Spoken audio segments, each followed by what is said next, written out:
175 foreigners have been arrested for possessing Ghana cards and attempting to use them to obtain Guinean passports. Foreign Affairs Minister Samuel Okudzeto-Ablakwa says the development shows ongoing security threats within the passport system, but assures that tighter measures have been introduced as part of ongoing reforms. 2024, Ghana. All right. Welcome to This Week in Ghana. 300 foreigners arrested in Ghana. Inflation drops to 8%. And unfortunately, 6 people pass in a tragedy and stampede. Before we get into those stories, we like to do introductions. I will turn it over to my co-host before I introduce myself. Oh, I think you're muted. Hello, Joe. How are you this evening? I'm doing well. How are you? Good. Thank you, everybody who has joined this live stream with myself and Joe Hotagua. My name is Ivy Prosper. I am a producer, a YouTube creator, a speaker, a writer, and I have experience as a documentary film producer.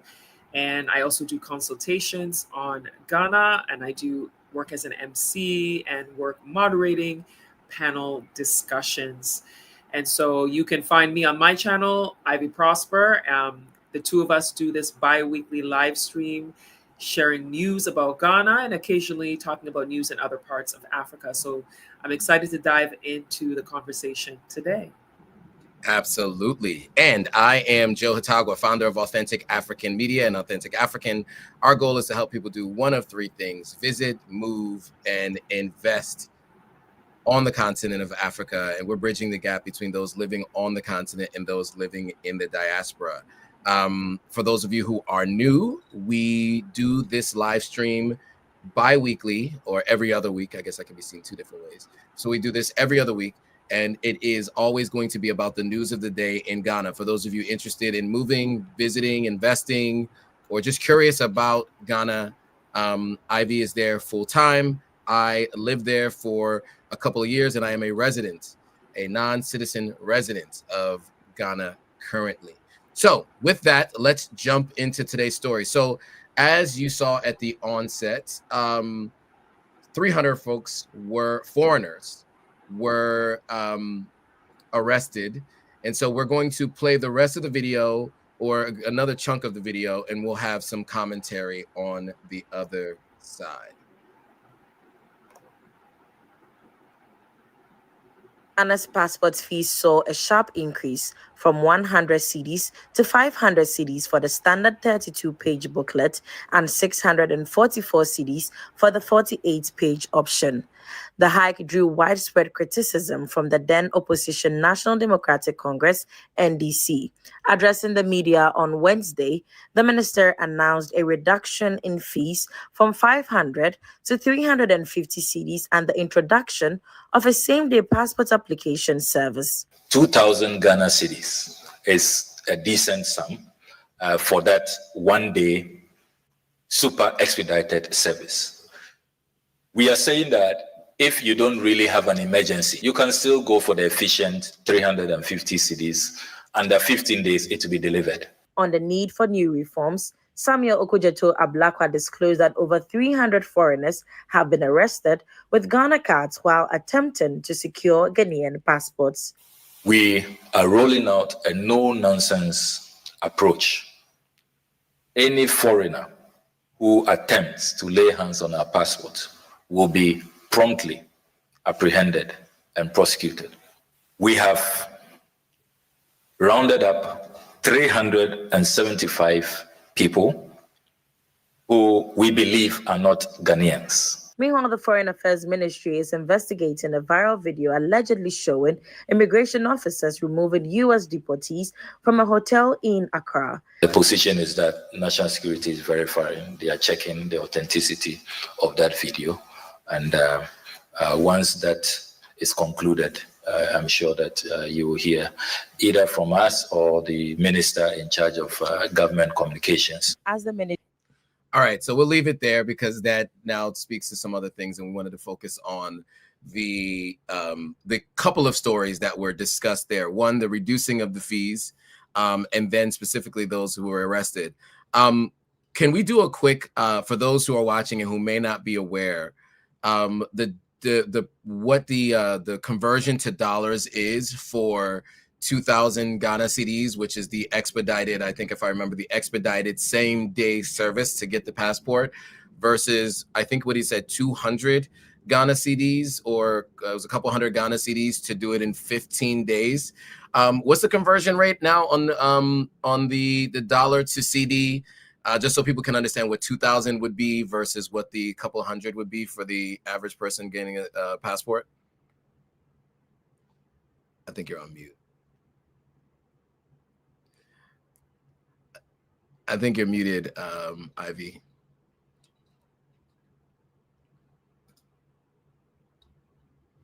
I think you're muted.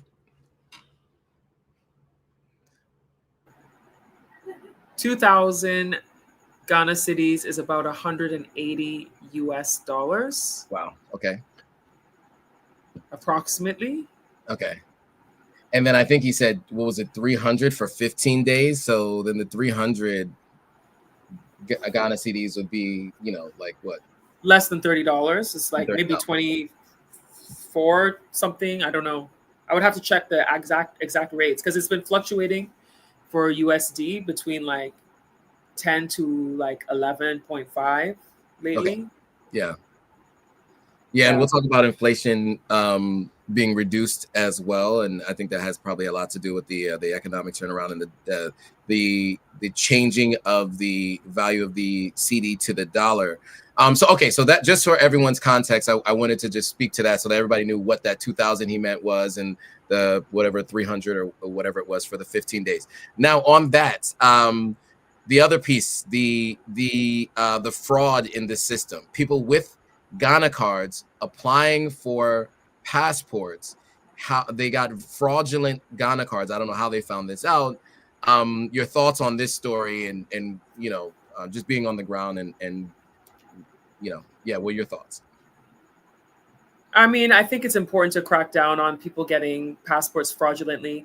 I think because Ghana is seen as a peaceful place to live and do business, there are people from other African countries that do try to come here and do try to set up lives here. The largest number are Nigerians that tend to come here the most, but there are a number of people who come from different African countries. But then we also have people who come from Asian countries who also want to do business here. And we've heard stories about some of them, you know, illegally getting identification as Ghanaians when they're not officially Ghanaians. So it's good for the government to really take the time to crack down on anything that's happening that is illegal, and to try to streamline things. At the same time that they've done this, they've also reduced the cost of getting passports for Ghanaians. They've reduced the price that it costs for them to get it. So they're trying to do two things at once, trying to make it more affordable for the local Ghanaian, but then they're also trying to crack down on people who are doing illegal things to get the ID. Yeah. And, you know, look, obviously every country has to do what they can to, you know, protect their citizens, etc. You know, this is something that you hear a lot on the ground from people, that there are people that are going around the systems and getting Ghana cards when they shouldn't.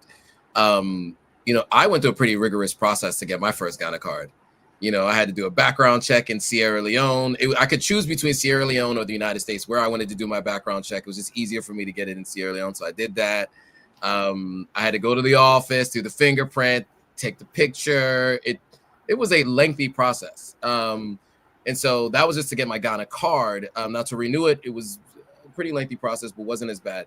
And, you know, so to see that so many people have gone through that and figured out a way to fast track it, tells me that they probably just paid an individual who works there to be able to get it done and to do this without doing all of the necessary elements that are required to actually do it properly.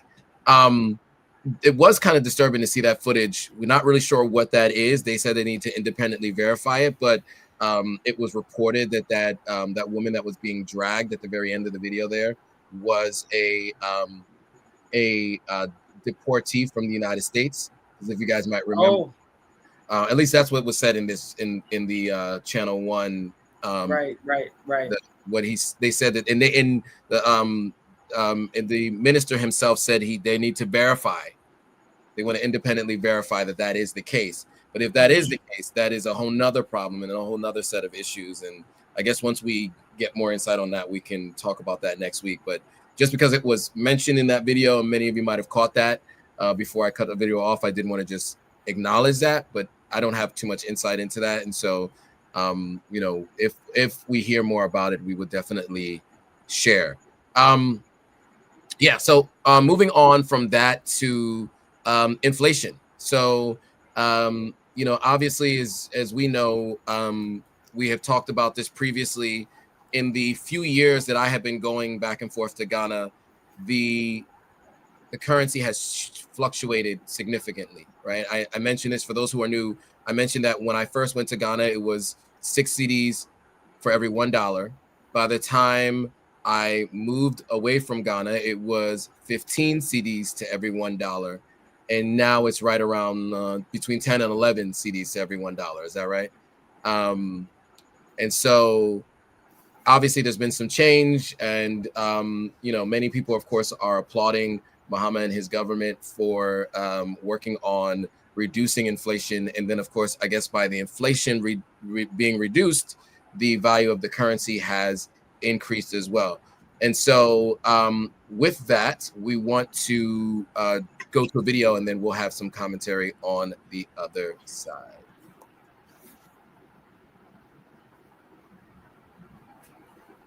Oops. There we go. Ghana's inflation rate has slumped to 8% in October 2025, the lowest since early 2023, and the 10th straight month of decline. This represents a 1.4 percentage point drop from September's 9.4%. Month-on-month inflation also dipped by 0.4%.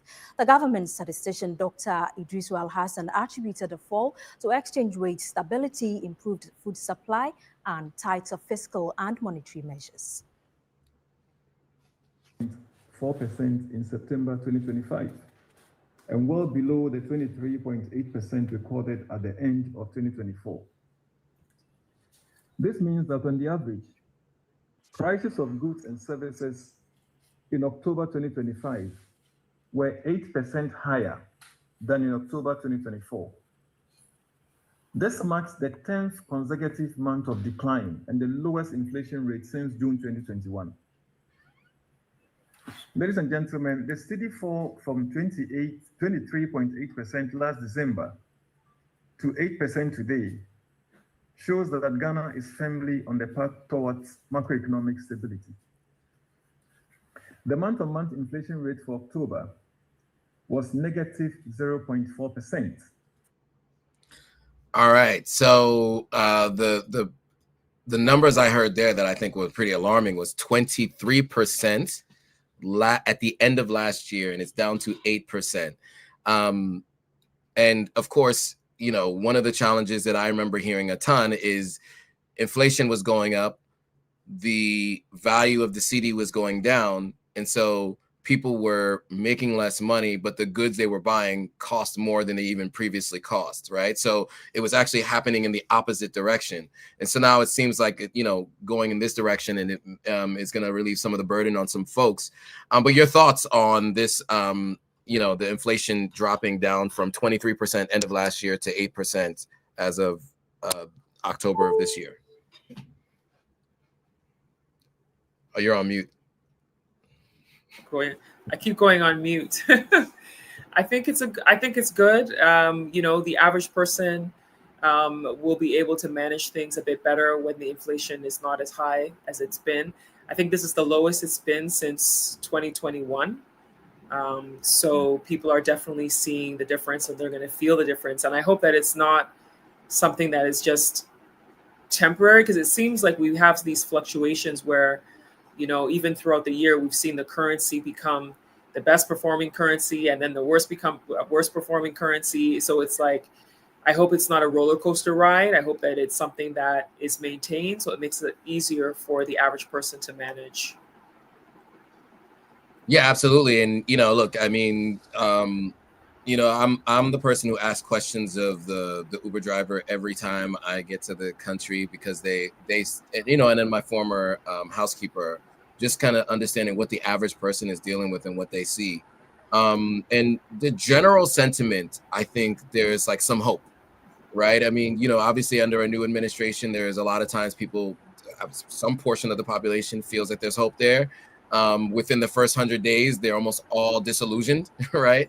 And so it does seem to be a little bit more sustained in this case with Mahama because of these things. I don't know how much this is impacting the everyday person on all of their purchases, but it does seem like people do notice the differences in the value of the currency increasing and also inflation decreasing. So these are all good things. We like to see this happen and things moving in that direction. So let's hope that it continues to move in that direction. What I will say is, who I see complaining about this is people who operate in USD in Ghana, right? Many of the foreign nationals who are in Ghana who use the dollar seem to not be happy about the increase in value of the Ghana CD. And, there are many people who benefit from the Ghana CD being lower in value than increasing in value. And so many of those people don't seem to be as happy today to hear these kinds of numbers and these reports than the average everyday person. So I just want to point that out. I don't know if you had any additional thoughts on that. It's definitely true, because people who operate in dollars, there was a point when $1 US was 15 Ghana cedis, and for them it was great. But now that it's going down, they're feeling it as well. Yeah, absolutely. But I mean, they can afford to feel it, right? Not the average everyday Ghanaian can. Yeah. Now, with that, we're going to move to the next story.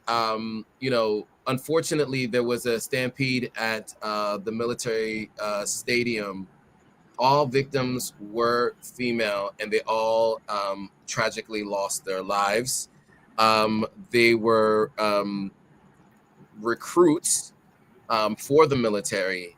And so we're going to play a little bit of a news segment that speaks to this, and then we will have some commentary on the other side.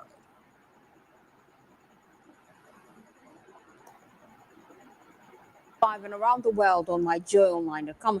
My name is Faustina Safo. Coming up tonight, the minority in Parliament describes government's 2026 budget statement and economic policy as growthless and jobless, as it takes aim at the IMF for allegedly failing in its oversight responsibility of government. Sorry, guys. I want to get. I was going to say, is that the right video? I mean, it's a long news story, so it's in here. Here, let me find Finance Minister I have another Dr. story. Kasiela Tuforsen said. I have another story here. Because there's a video that I had. There's also a video in Tree. We can use that one if we need to, but I do have another video that I think I can use here.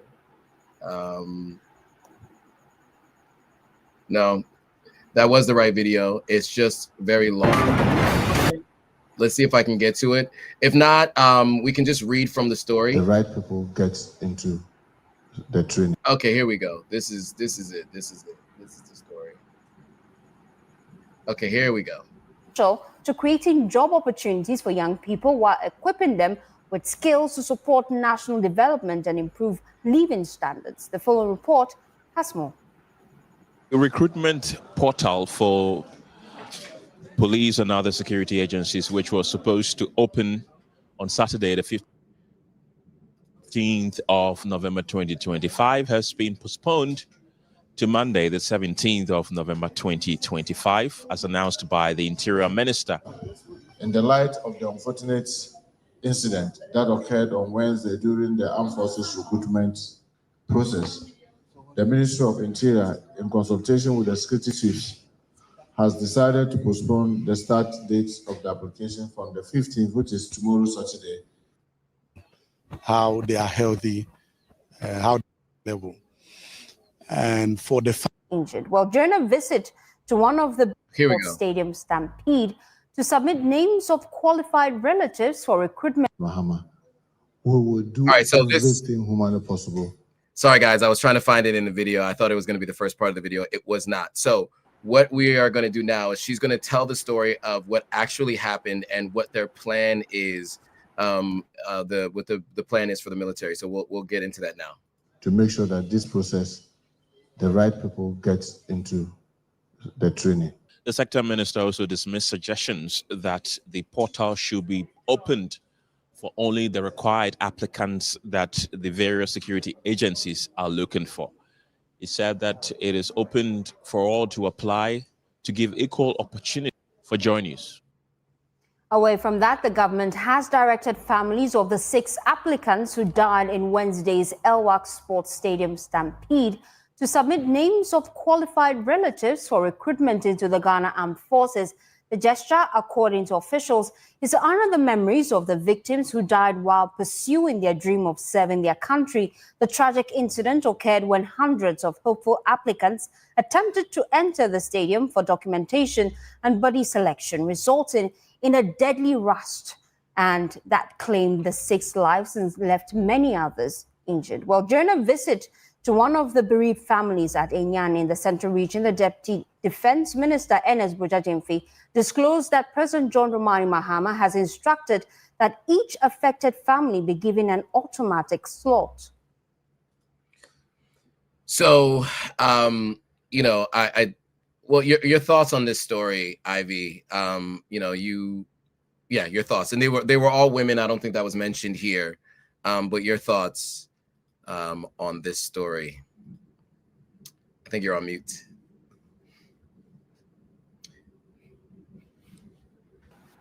I think it just exposes how the process could be better. Sure. As far as, I think that what they could have done was people had to do these applications.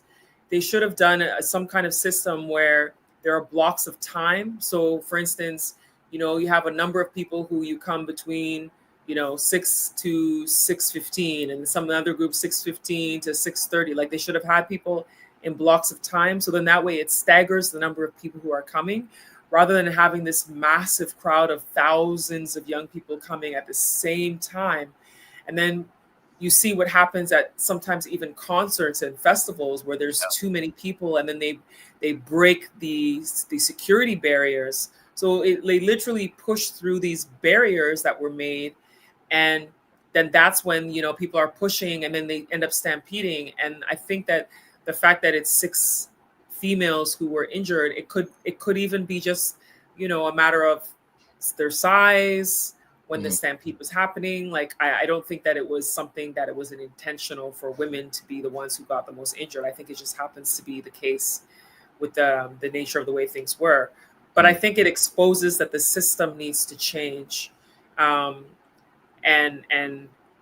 there needs to be more sympathy, because there were people in Parliament. There was a particular woman in Parliament who made a statement that I found to be quite tone deaf to what people are going through when they've lost their children who went out to look for work and then they didn't come back. Right. So I think that this shows that the military needs to make changes with how they do their recruiting process. Yeah, and I'll just add that I think it also exposes the lack of jobs, right? The fact that so many people were stampeding to get a chance to potentially get into the military. That just means that there aren't as many alternative options for these individuals. And the hunger for these roles is so high that they pushed and stampeded to try to get in line to hopefully be selected as one of those people. I think it's a good thing that they're offering to give an automatic spot to someone else in the family, because that was a potential for that person in the family to help their family with a role. I hope that they do more for those individuals, because they just lost someone. And although, the crowd is what did it, I think, as you mentioned, the process could have been better. And with a different process, it's probably more likely that this would not have happened in this way. Some people are saying poor logistics planning. If you don't plan logistics properly, how do you plan national security sufficiently? And there's a saying that I've heard many times, and I think it's important here, is if you plan to fail, then you should fail. If you fail to plan, then you should plan to fail, because obviously, not having the right systems in place can lead to these kinds of things. And it really is unfortunate. And I hope that they do more for these families than just offering an automatic spot. Yeah, I don't think that suffice, because what if somebody in the family doesn't want to be in the military? It just happens to be they're the ones who wanted to be in it. It doesn't mean anyone else in the family wants that slot. Good point. A really good point. So we'll watch closely and see what happens. And then for future reference, for those of you mentioning it, yes, in the future, I will make sure to bookmark or timestamp the video before we press play. Thank you for being patient, all of you who are watching. If you know what goes on behind the scenes, you would give me more grace. So with that, we are moving on to the next story. There has been an update in the helicopter crash that made international news, with a number of officials in Ghanaian senior level officials who experienced loss of life in that helicopter crash. There's an official probe that confirmed the cause of the crash and some of the safety gaps exposed in the aviation system. So we will play a quick video and have some commentary on the other side. One moment.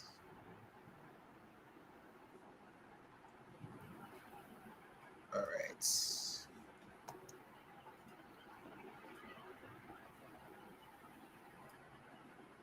A government investigation says poor weather caused the helicopter crash that killed Ghana's defense and environment ministers along with 6 others in August. The report found a Z-9 military helicopter lost altitude in a sudden downdraft while flying from Accra to Obuasi. It says the aircraft was airworthy but lacked modern safety systems. The panel, appointed by President John Mahama, presented its finding in Accra today, and our correspondent Justice Baidu was there. The 3-month investigation led by Ghanaian authorities with help from Chinese and American investigators showed that a sudden and powerful downdraft was responsible for the catastrophic helicopter crash that took the lives of 8 persons, including the Ministers for Health and Science of Ghana. On the day, the visibility was much worse. From eyewitness accounts, the visibility was down to close to 200 meters at some point.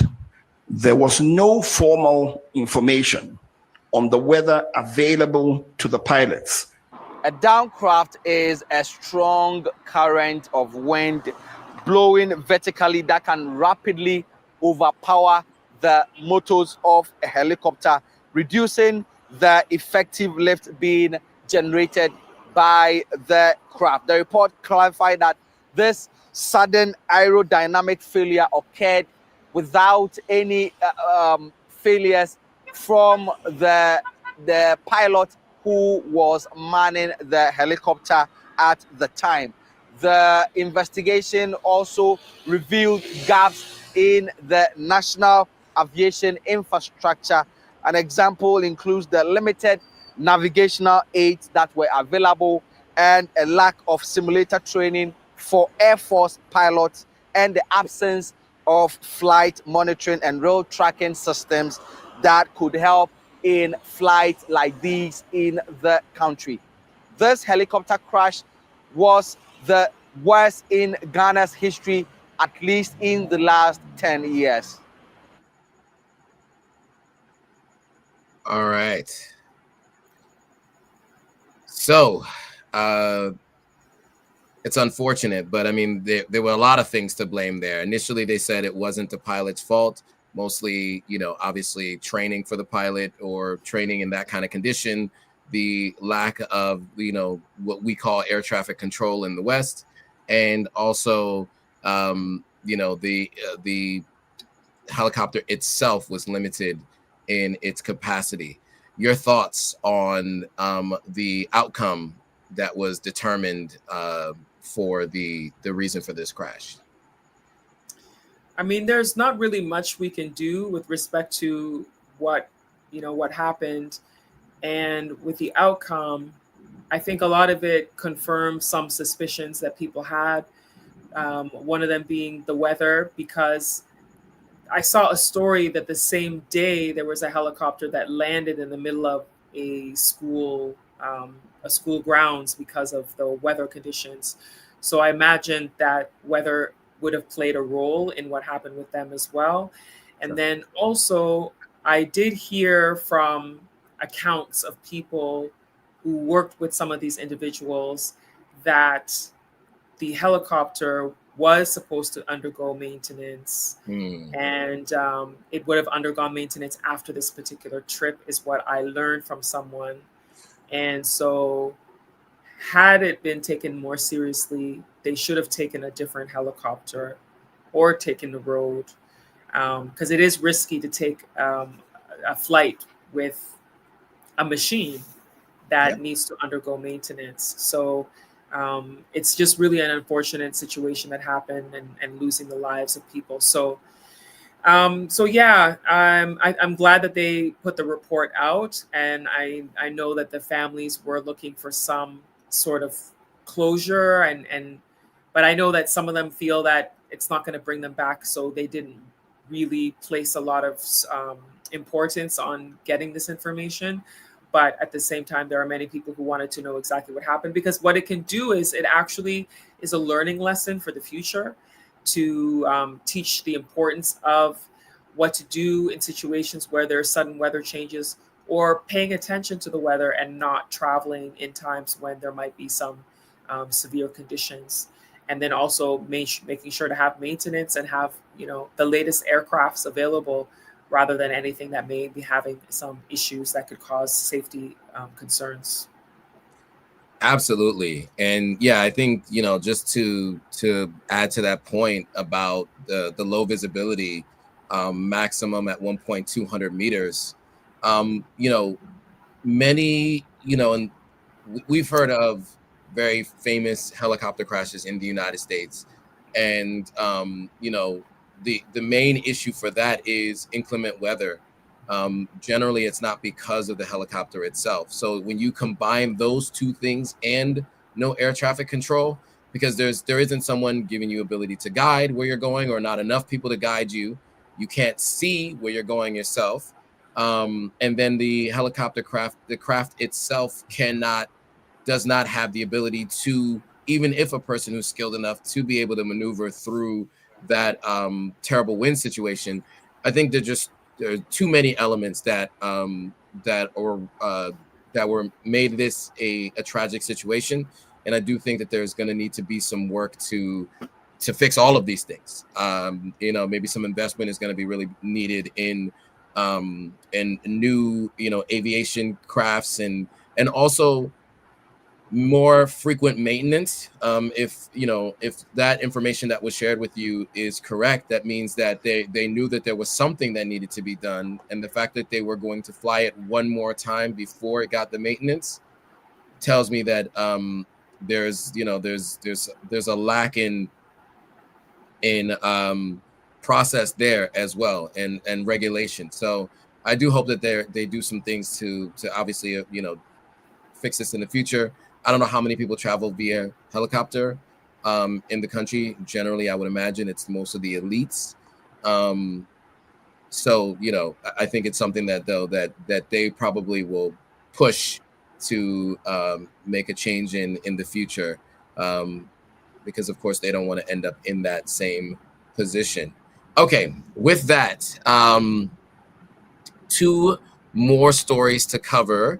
The last is well, we actually, one of them was the passport application fees being reduced, which we already talked about earlier, and then the last is Ghana was named Africa's #1 travel destination for 2025, if I'm not mistaken. We don't have a video on that, but just as someone who's traveled to a few countries, I understand why it would be named that. Obviously that's in December. They're anticipating close to 2 million people, or at least over 1.5 million people, right, coming to Ghana. So your thoughts on Ghana being named as the #1 travel destination? Yeah, your thoughts on that? So the story that I read was that Ghana was named #1 travel destination for the month of November. Okay, that's what it is. And that was by the Lonely Planet. And the Lonely Planet, a lot of people know, they have been, known for travel destination information for decades. And so they ranked Ghana at the top of their list. And I think they used some statistics from the Spectre Index, is what it was called. And I think it just is an example of Ghana's popularity. I mean, Ghana still, for the last few years, has continued to grow in becoming known as a hotspot to visit in Africa. And there are more and more people who are curious about this country, curious about the experiences. And I really believe that the reason why people keep wanting to come to Ghana has a lot to do with culture, with food, with wanting to experience something different than what they're used to experiencing. And then for the African diaspora, it has a lot to do with wanting to connect with their African ancestral roots. So there's various reasons why people want to visit. For people who are non-African descent, there's a tendency to want to be curious about it because traditionally, the European gaze on Africa has been about safaris, typically those kinds of experiences. But this is something different that I know that they're also curious about too. So that, together with the African diaspora having an interest in Ghana, I think is what helps it to become one of the top usually listed places to visit. It has its challenges in Ghana, but there's things that people are curious about that make them want to come visit.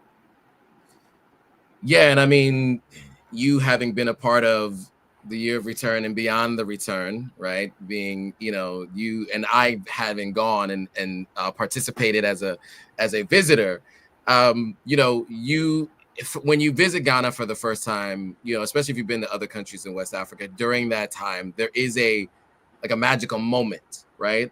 A huge contingent of the West comes to Ghana in the December month, Dirty December, of course, as it is affectionately called. I have been in West Africa for the month of December for 7 years straight. I have not celebrated Christmas in the United States for 7 years. So that tells you something. I lived there I've only lived on the continent for 4 of those 7 years, right? So this year, it was 8 years actually. 4 of the 8 years I've been spending there. So, and I will be doing it again. Back? Yeah, absolutely. I will be there. I will be in Ghana for at some point in time in December. So absolutely, I will be back. There is no other place I'd rather be at that time of year. So the Lonely Planet got this one right, for sure. I agree. I agree with the Lonely Planet. Okay. On that, I think we're going to end this a little early on a good note. Any final words or any thoughts before we go, Ivy? Not for me. Just a reminder that if you're ever thinking about coming to Ghana for a visit or to live, that's important to also learn about the news and what's happening to get an understanding of the lay of the land. Yes, very good point. I agree with that 100%. And if you haven't already, of course, you want to like, comment, subscribe, hit that notification bell so you're notified every time a new video comes out. And we want you to like both channels, right? So head over to Ivy Prosper if you're coming over to my channel. There's a lot of new folks who came in from the video from last Monday. So shout out to all of you who are joining the live stream. Make sure you head over to Ivy's channel for all the content that she does in Ghana. recent Olympians and others that I've seen recently. So check that out. And if you're watching on Ivy's channel, come on over to Authentic African and subscribe to my channel as well. The ways that you can support, if there are other ways that you can support, if you have the means, it's going to be in the description, so you can check that out. But it is free to hit that thumbs up. It is free to hit that share button, and it is free to subscribe. So we do ask that you do support us in that way. And with that, guys, we want to thank you all for watching. We will see you all very soon. Bye, guys. Thanks for watching.